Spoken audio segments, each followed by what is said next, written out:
dikaji dari aspek medis, dari aspek kedokteran. Di antaranya ini yang disimpulkan. Jadi Rasulullah SAW itu ternyata jarang tidur larut malam, hampir tidak pernah. Setelah Isya itu tidak ada jeda waktu yang lama. Kemudian rata-rata kalau dikonversikan ke jam kita itu rata-rata Rasulullah itu bangun sekitar jam 2 jam 3 subuh. Nah, ini beberapa penelitian yang pernah dibuat ya. Yang pertama adalah bagaimana persiapan tidur. Jadi persiapan tidur yang bagus ini akan berdampak pada kualitas tidur. Contoh seperti ini. Di sana di beberapa hadis diungkapkan bahwa Rasulullah itu menganjurkan untuk mematikan api. Artinya ketika mematikan api ada dua makna di sini. Yang pertama adalah makna dari segi keamanan. Karena banyak orang yang terbangun ketika dia lupa akan sesuatu yang bisa menimbulkan bahaya.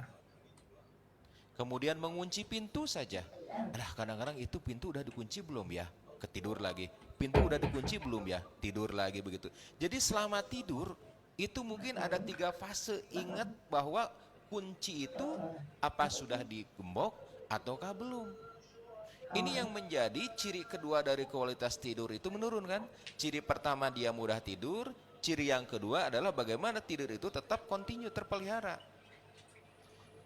Dengan memadamkan api, dengan mengecilkan pelita atau cahaya, juga ini bisa memaksimalkan pengeluaran hormon melatonin tadi yang mempunyai 3 fungsi.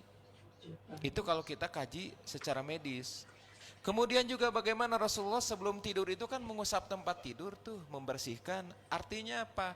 Persiapan tempat tidur itu bukan hanya dalam masalah kebersihan, juga dinyatakan safety, aman untuk tempat tidur itu untuk ditiduri. Karena kalau kita perhatikan aspek keamanan ini justru aspek yang terbesar menyebabkan gangguan ciri insomnia yang kedua, yaitu sering terbangun. Ya.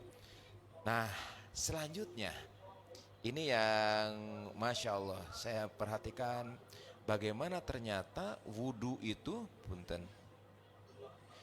bagaimana ternyata wudhu itu bisa meningkatkan kualitas tidur di fase 3 dan fase 4. Ini sebuah penelitian ibu bapak semua yang dilakukan di kita nih di Indonesia.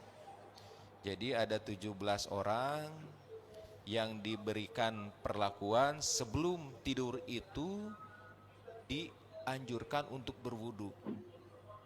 Pada hari-hari sebelumnya diukur bagaimana sleep quality index, bagaimana kualitas tidur.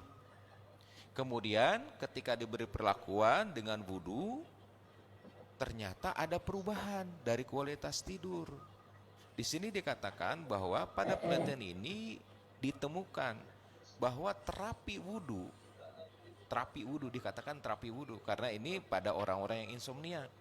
Terapi wudhu adalah terapi yang efektif untuk meningkatkan kualitas tidur.